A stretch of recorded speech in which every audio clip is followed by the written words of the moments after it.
পানি খায়, তাহলে উক্ত সিয়াম শুদ্ধ হবে কি? সিয়াম শুদ্ধ হবে। কারণ রাসূল মুহাম্মদ সাল্লাল্লাহু আলাইহি ওয়াসাল্লাম কখনো কখনো অপবিত্র অবস্থায় ফজর করতেন, অতঃপর সিয়াম রেখে দিতেন। রমাদান মাসে কোনো ব্যক্তি যদি স্ত্রী সহবাস অবস্থায় ফজরের আযান হয়ে যায়, এই অবস্থায় কি করবে? এমন অবস্থায় সে অবস্থায় তাকে সেখান থেকে বিরত থাকতে হবে। বিরত থাকা ছাড়া তার কোনো পথঘাট খোলা নেই। যদি ইচ্ছাকৃতভাবে সে বিরত না হতে পারে, তাহলে তাকে কাজা কাফারা করতে হবে। কাফারা সমান সমান ৬০ জন মিসকিনকে খাদ্য খাওয়াতে হবে, অথবা একটা দাস মুক্ত করে দিতে হবে, অথবা দিতে হবে ৬০ জন অথবা ৩৭ কেজি চাল তাকে কি করতে হবে? এটাকে ফিরিয়ে দিতে হবে। এটা হচ্ছে একটা ব্যক্তি যদি ইচ্ছাকৃতভাবে রমাদান মাসে সিয়ামের সময়টাতে শুধুমাত্র নটালি শুধুমাত্র আযান অবস্থায় বা আযানের পর শুধুমাত্র তাই নয়, এটা যদি দিনের বেলাতেও হয়। আর একটা বিষয় মাসালা বলে রাখা দরকার, যে এটা খুব সেন্সিটিভ একটা বিষয়। অনেক সময় দেখা যাচ্ছে যে অনেক সময় উত্তেজিত হওয়ার কারণে এই কাজে লিপ্ত হয়ে যায়। সেক্ষেত্রে স্ত্রী যদি রাজি না থাকে, তাহলে স্ত্রীর জন্য কাফারা প্রয়োজন নেই। তবে স্ত্রীকে একটা সিয়াম পালন করতে হবে, স্ত্রীকে একটা সিয়াম পালন করতে হবে। কিন্তু স্বামীর জোর জবরদস্তি করার কারণে যেহেতু এটা হয়েছে, এর জন্য স্বামীর উপরে শরীয়তটা কঠিন। তাকে টানা ৬০টা সিয়াম পালন করতে হবে, অথবা ৬০ জন মিসকিনকে খাওয়াতে হবে, অথবা প্রায় ১ মণ চাল তাকে কি করতে হবে? ফিদিয়া দিতে হবে। এটা হচ্ছে ওই ব্যক্তির বাঁচার মাধ্যম, এছাড়া দ্বিতীয় কোনো বাঁচার মাধ্যম তার নেই। আর একটা বিষয় আমাদের দেশের বিভিন্ন ক্যালেন্ডারগুলোতে দেখা যায়, এটা হচ্ছে যে ইফতারের সময় যে দোয়াগুলো আছে, আল্লাহুম্মা লাকা সামতু ওয়া আলা রিজকিকা আফতারতু, অথবা আল্লাহুম্মা সামতু লাকা, এই মর্মে ইফতার করা যাবে কিনা? প্রশ্নটা খুবই একটা গুরুত্বপূর্ণ প্রশ্ন। মূলত রাসূল মুহাম্মদ সাল্লাল্লাহু আলাইহি ওয়াসাল্লাম এমন কোন সাবজেক্ট তিনি রেখে যাননি যেটা তিনি সমাধান দিয়ে যান। তিনি মূলত ইফতারের সময়কার দোয়া তিনি বলে দিয়েছেন, এবং তিনি ইফতারের পরে কি বলতে হবে এটাও তিনি বলে দিয়েছেন। শর্টকাটে যেটা কথা সেটা হচ্ছে বিসমিল্লাহ বলে ইফতার এবং আলহামদুলিল্লাহ বলে ইফতার শেষ করা। তো এত কিছু আমার মায়ের কাছে কোনো প্রয়োজন নাই। এত কিছু আমার প্রয়োজন, আমি বিসমিল্লাহ বলে ইফতার করবো। আর ইফতারের সময় মনে রাখতে হবে যে খেজুর দিয়ে সাধ্যমতো আমরা চেষ্টা করবো খেজুর দিয়ে ইফতার করা, কিন্তু খেজুরের দাম অনেক। তাহলে সুন্নাত ছুটে যাবে? জি না, খেজুরের দাম অনেক, আমার সাধ্য নেই। তাহলে আমার সুন্নাত রাখার মাধ্যম হচ্ছে আল্লাহ নবী দিয়েছে তো তুমি পানি দিয়ে তুমি ইফতার করো। তাহলে পানি দিয়ে যদি ইফতার করা হয়, তাহলে আমার সুন্নাতটা কি হলো? আদা হয়ে গেল। এবং শেষে আমি কি বলবো? আলহামদুলিল্লাহ বলবো। আরেকটা প্রশ্ন, এবং ক্যালেন্ডারগুলোতে বারবার যেটা দেখা যায় তা হচ্ছে যে এই মসজিদে আযান হয় ধরেন ৬টা ১ মিনিটে, আরেক মসজিদে ৬টা ৩ মিনিটে, আরেক মসজিদে ৬টা ৬ মিনিটে। এই যে পার্থক্যটা, এই পার্থক্যটা আমরা কি করতে পারি? তবে সুন্দর যেটা বিষয়, মজার বিষয়, সেটা হচ্ছে এই ইন্টারনেট গভর্নমেন্টের একটা সফলতা বলবো আমি। এতদিনের ব্যর্থতা তারা ওভারকাম করতে পেরেছে। তা হচ্ছে এবারও সিদ্ধান্ত তারা নিয়েছে কি সূর্যাস্তের সঙ্গে সঙ্গে ইফতার হবে। কিন্তু ঘাট যারা বাঙালি আছে না, তারা বলছে যে সূর্যাস্তের সঙ্গে সঙ্গে আযান হবে, ইফতার হবে। ঘাট দ্বারা কিছু ক্যালেন্ডার তারপরে কি করে, সতর্কতা, অতিরিক্ত সতর্কতার কারণে তারা ২ মিনিট ডিলে করে। জেনে রাখা ভালো যে ডিলে করা মানে ইহুদি খ্রিস্টানদের সাথে অবলম্বন করা। আল্লাহ নবী সাল্লাল্লাহু আলাইহি ওয়াসাল্লাম বলেছেন যে সায়েম ব্যক্তি সূর্য ডোবার সঙ্গে সঙ্গেই ইফতার করবে। খবরদার তোমরা দেরিতে ইফতার করো না, কারণ ইহুদি খ্রিস্টানরা দেরিতে ইফতার করে। এখন আরেকটা যেটা বিষয়, সেটা হচ্ছে যে আমরা অনেক সময় বন্ধুরা মিলে অথবা মসজিদে বা বিভিন্ন জায়গায় ইফতার পার্টি দিই। অনেকে বলে ইফতার পার্টি, কেউ বলে ইফতার সম্মেলন। ইফতার সম্মেলন দিদি আমরা কি বলি, হুজুরে না দোয়া ধরেন নাকি? এই হুজুরে না দোয়া ধরেনি, দোয়া ধরা যাবে কিনা? মূলত ইফতারের পূর্বে দোয়া করা, আপনি নিজে থেকে সারাদিনই দোয়া করবেন, দোয়া করেন সমস্যা, কিন্তু দোয়া ধরতে গেলেই সমস্যা। কি দোয়া আপনি করবেন? সায়েম ব্যক্তির দোয়া আল্লাহ কবুল করেন, কারণ আল্লাহ নবী বলেছেন সালাসাতু দুআতু মুস্তাজাবাতুন, ৩ শ্রেণীর ব্যক্তির দোয়া কবুল হবে, লা শাক্কা ফি, এতে কোনো সন্দেহ নেই। এর মধ্যে বলে দাওয়াতুস সায়েম, সিয়াম পালনকারী ব্যক্তির দোয়া আল্লাহ কবুল করবেন। তো আপনি দোয়া করেন, কবুল আপনার হবে, দোয়া সমস্যা নেই। কিন্তু আপনি যখনই হুজুরকে বলেন হুজুর বিহাক লা ইলাহা ইল্লাল্লাহ বলেন বা সম্মিলিত ভাবে করবেন, তখন আমরা কি হয়ে গেল? হয়ে গেল, আর বেদাত হয়ে যাওয়ার কারণেই আপনার নেকি নষ্ট হয়ে গেল। বাংলাদেশে একটা দল কোরআনকে সামনে রেখে অনেক ব্যক্তিদের সিয়াম নষ্ট করছে। তারা কোরআন মাজিদের সূরা বাকারা আপনার কত নম্বর আয়াতটা 187 নম্বর আয়াত, এটা উল্লেখ করছে যে অতঃপর তোমরা সিয়ামকে রাত্রির আগমন পর্যন্ত পূর্ণ করো।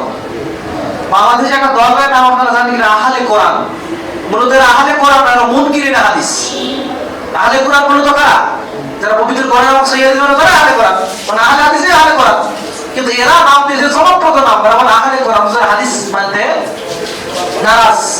এরা বলছে দেখেন না আল্লাহ রাব্বুল আলামিন কোরআন মাজিদে কি বলছে সূরা বাকারা 187 নম্বর আয়াতে? আল্লাহ বলছে সুম্মা আতিমুস সিয়ামা ইলাল লাইল, তোমরা রাত্রি আগমন পর্যন্ত সিয়ামকে বাড়িয়ে দাও। আমার গ্রামে আমার নিজের গ্রামে আমার এলাকার আগের মুন্সি, মানুষ বলে না মুন্সি, যার কাছ থেকে মানুষ আলিফ বে এসে শিখতো, ওই মুন্সি আমার গ্রামে আমার জ্যাঠু হয়। তো উনি গ্রামের একটা দোকানে উনি ব্যবসা বাণিজ্য করেন, বাজারে ব্যবসা বাণিজ্য করেন। তো তিনি মাগরিবের সালাত পড়ে আসার পর তিনি ইফতার করেন। মাগরিবের সালাতকে কি পড়েন, কারণ তার কাছে রাত্রি এখন আগমন করেনি। মাগরিবের সালাত পড়ে এসে তিনি ইফতার করেন। তো আমি একদিন বললাম যে আপনি তো আমার বাবার বড় ভাই, আপনাকে আমি অনেক সম্মান করি, আপনার বিরুদ্ধে শুনলাম যে আপনি নাকি ইফতার করেন মাগরিবের নামাজের পর। হ্যাঁ বাবা করি তো। কেন করেন? কেন? আল্লাহ বললেন যে তোমরা সিয়ামকে রাত্রি পর্যন্ত পূর্ণ করো, তা আমি রাত পর্যন্ত করি। তো বললাম যে আপনাকে কি বলেছে? কেন? আমাদের মাঝে তালিম হয়, ওদের মাঝে সদস্যরা যায়, তো ওদের কি দাঁড়িয়ে আছে?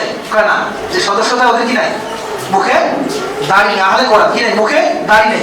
ওরা বলে কোরআনে তো দাড়ির কথা নেই, দাড়ি রাখে না, প্যান্ট প্যান্ট আঁকা দিয়েছে। কেন প্যান্ট প্যান্ট আছে? ওরা বলে কোরআনে তো প্যান্ট আঁকা বলার কথা উল্লেখ নেই। এখন ও লোক তো সর্বশিক্ষিত মানুষ, এখন তাকে কি বলি? আমি বললাম বাবাজি দেখেন, আমরা তো বয়স অনেক হয়ে গেছে, কখন মারা যাবেন আমি তো জানি না। তা আপনি যদি সিয়াম কন্টিনিউ এইভাবে মাগরিবের পর ইফতার করেন, তাহলে আপনি যদি মারা যান, আমি যদি জীবিত থাকি, তাহলে আমি কিন্তু আপনার জানাজায় যাবো না। ডাইরেক্ট বললাম কি, আমি আমার বাবার বড় ভাই, আমি কিন্তু আপনার জানাজায় যেতে পারবো না, কারণ আপনি মুসলমান নেই, আপনি কাফের হয়ে গেছেন। বেচারা বয়োবৃদ্ধ মানুষ, তিনি মন খারাপ করলেন। তারপর বললেন আপনি মন খারাপ করলে আমার করার কিছুই নেই। কন্টিনিউ ভাবে প্রায় 8-10 বছর থেকে ওই ফ্যামিলি, শুধু না ওই একটা পাড়া, তারা এইভাবে আহলে কোরআনের আকীদা গ্রহণ করেছে এবং তারা সিয়ামকে কি করে রাত্রি পর্যন্ত ডিলে করে। এমনকি কেউ কেউ তারাবির নামাজের পরে ইফতার। আমাদের কাছে আছে কিনা আমি জানি না, তবে এদের দাওয়াতি তৎপরতা ব্যাপক কিন্তু বেগবান হচ্ছে। বিভিন্ন জায়গাতে আপনি দেখতে পাবেন যে আহলে কোরআন কোরআনই সামনে আনে, এরপরে তাদেরকে কি করে মিসগাইড এইভাবে করছে। অতএব সূর্য ডোবার সঙ্গে সঙ্গে ইফতার করতে হবে। সিয়াম ভঙ্গের শর্টকাটে কয়েকটা আমরা কারণ জেনে নিই। কি কি কারণে মূলত সিয়াম ভঙ্গ হয়? এক, ইচ্ছাকৃতভাবে খানা পিনা করলে, অথবা ইচ্ছাকৃতভাবে বমন করলে। ইচ্ছাকৃত বমন কাকে বলে? মুখের ভিতরে কেউ হাত ঢুকে দিয়ে যদি বমন করে, এটা কি ইচ্ছাকৃত বমন। ইচ্ছাকৃত খানা পিনা ইচ্ছাকৃত বমন করলে সিয়াম ভেঙে যাবে। সূর্য ডোবার পূর্বে যদি কোনো মহিলার হায়েজ অথবা নিফাস আরম্ভ হয়ে যায়, অর্থাৎ ইফতারের মাত্র 5 মিনিট বা 2 মিনিট বাকি আছে, 2 মিনিটও যদি কোনো মেয়ের বাকি থাকে সূর্য ডোবার, এই সময় যদি মেনস্ট্রুয়েশন হয়ে যায়, তাহলে তার সিয়াম কি হবে না। তো ইচ্ছাকৃতভাবে স্ত্রী সহবাস করলে সিয়াম হবে না। অসুস্থ এবং সফল অবস্থায় সিয়াম ভঙ্গ করা যায়, বা এই অবস্থায় সিয়াম না রাখলে পরবর্তীতে মাত্র একটা সিয়াম আদা করলেই যথেষ্ট হয়ে যাবে। গর্ভবতী এবং দুগ্ধবতীরা তাদের নিজেদের শিশুদের সুরক্ষার জন্য সিয়াম ভঙ্গ করতে পারে। গর্ভবতী এবং দুগ্ধ দানকারী মায়েরা নিজেদের এবং সন্তানের সুরক্ষার জন্য তারা সিয়ামকে ছেড়ে দিতে পারে, পরবর্তীতে তারা আদা করে নিতে পারে। যদি শরীর যদি পারবিন না করে, তাহলে তারা ফিদিয়া দিয়ে দিলেও যথেষ্ট হয়ে যাবে।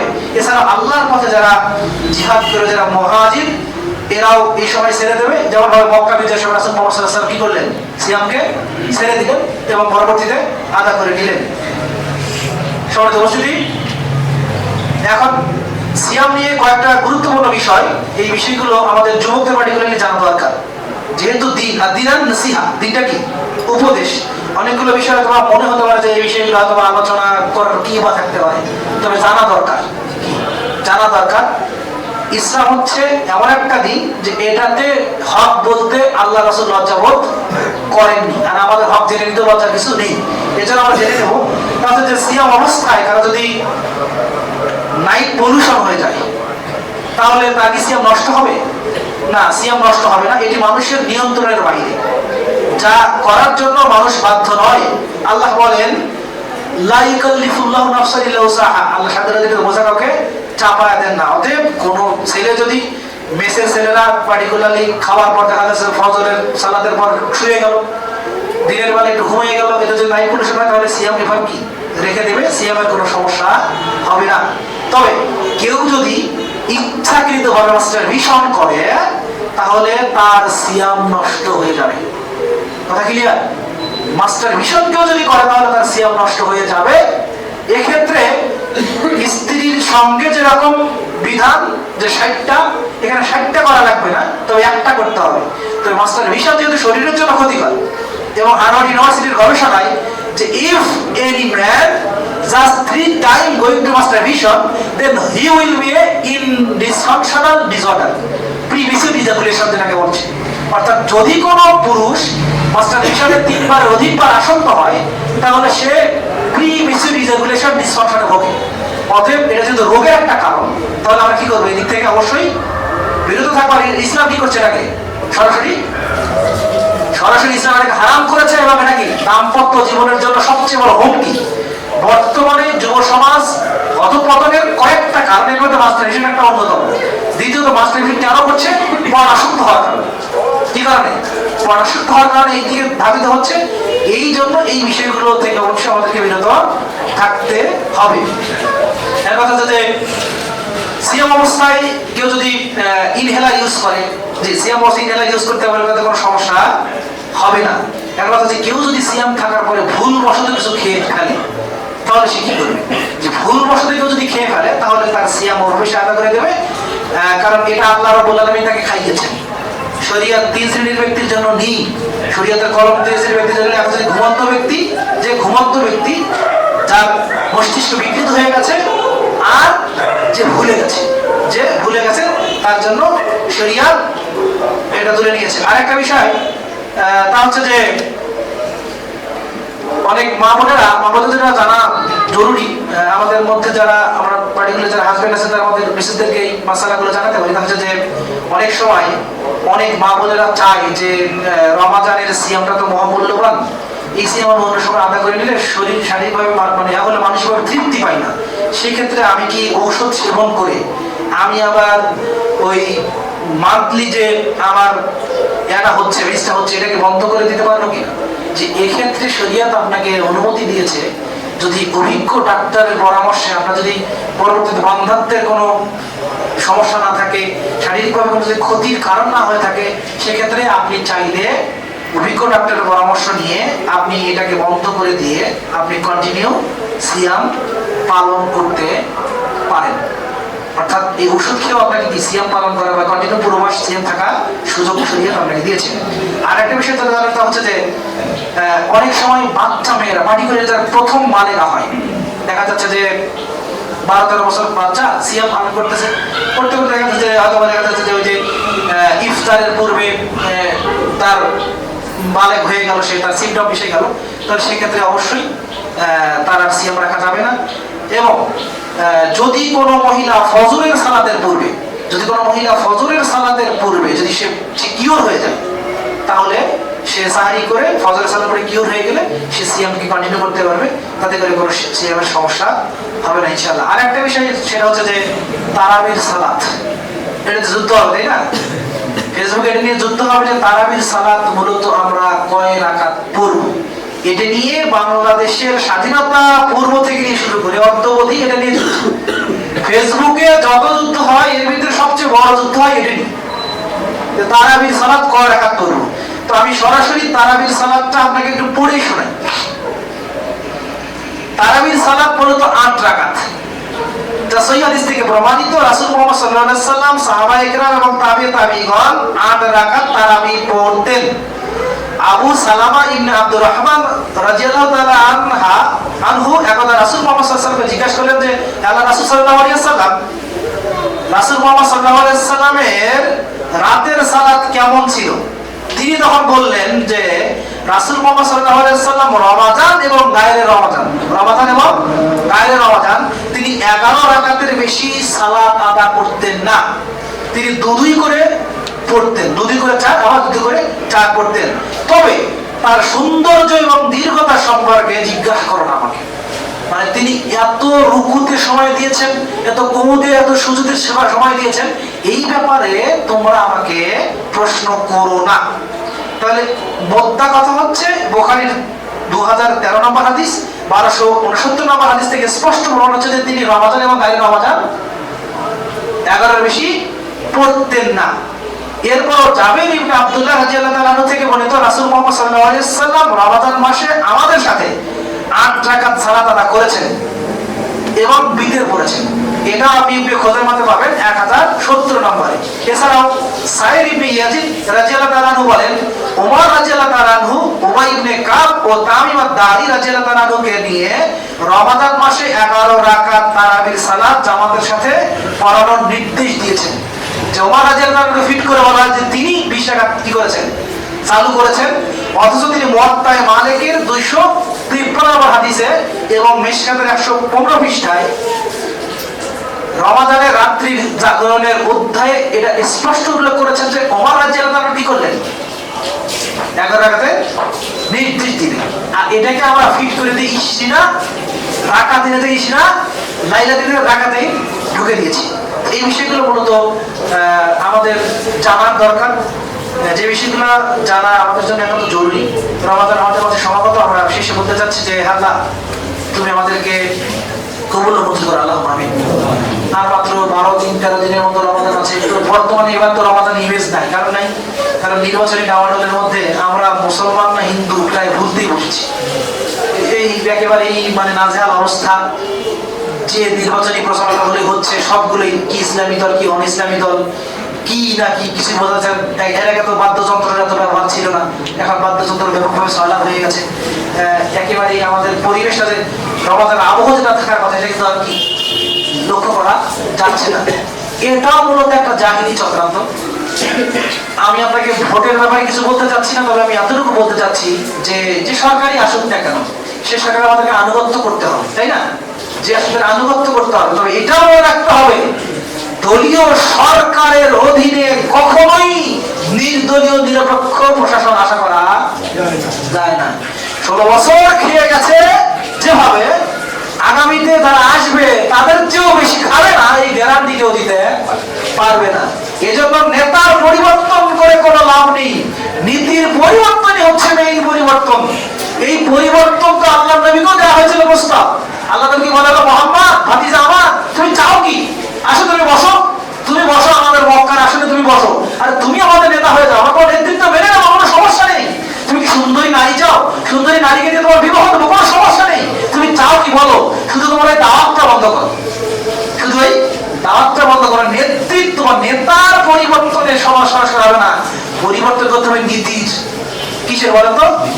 পরিবর্তন করতে হবে নীতির পরিবর্তন না করা পর্যন্ত হাজারো নেতা যাবে আসবে, কোন দেশের উন্নতি সম্ভব নয়। তাই আমাদেরকে যেটা করতে হবে সেটা হচ্ছে ক্লিয়ার পাবলিক অ্যাওয়ারনেস, গণসচেতনতা তৈরি করতে হবে। মনে রাখবেন আল্লাহর ওয়াদা চূড়ান্ত। আল্লাহ ওয়াদা করেছেন সূরা নূরের 55 নম্বর আয়াতে, ওয়াদাল্লাহুল্লাযীনা আমানু মিনকুম ওয়া আমিলুস সালিহ লা ইস্তাখলিফান্নাহুম ফিল আরদ। আল্লাহ দেবেন ক্ষমতা ঈমানদারদেরকে, যারা ঈমান আনবে আমলে সালেহ করবে, ক্ষমতা দেবেন। মানে কি, ইউনূস কিন্তু নিজে ক্ষমতা চায়নি, তাকে জনগণ ধরে দিয়েছে না? ঠিক এরকম একটা সময় অবশ্যই অবশ্যই আসবে, ভোটে দাঁড়াতে হবে না, কিন্তু ওইরকম ঈমানদার একটা দল বা কাফেলা আমরা পাচ্ছি না, ভোটে দাঁড়াতে হবে না। যেমন ধরেন বাংলাদেশের 90% মুসলমান যদি প্র্যাকটিসিং মুসলিম হতো, সুদখোর ইউনূসকে কি কেউ রাখতে ক্ষমতায়? এটা নামাজি লোককে রাখতো, কিন্তু কেন রাখতে লাগে? কারণ আমাদের ঈমানদার লোক কত নেই। ঠিক ঈমানদারের সংখ্যা যখন বৃদ্ধি হবে না, এরকম সিচুয়েশন ক্রিয়েট হবে, তখন একেবারে তাকওয়ার লোককে বসে বলতে, আপনি এখন চালান দেশ, আমরা আপনার আনুগত্য করবো, আপনি খলিফা। কিন্তু এর জন্য কি লাগবে? নিষ্কণ্টক, নির্ভেজাল, নিবেদিত প্রাণ একদল তাওহীদবাদী, সুন্নাহবাদী কর্মী বাহিনী লাগবে। সেই কর্মী আল্লাহ রাব্বুল আলামিন আসমান থেকে নাযিল করবেন না, আপনাকে আমাকে হতে হবে। এছাড়া এই যে শুধুমাত্র বললাম মন্দের ভালো, এই মন্দের ভালো দিয়ে দেশ জাতির কখনোই উন্নতি করা সম্ভব নয়। আশা করি বিষয়টা বুঝতে পেরেছেন। আল্লাহ আমাদেরকে দিনে শরীর বোঝার জন্য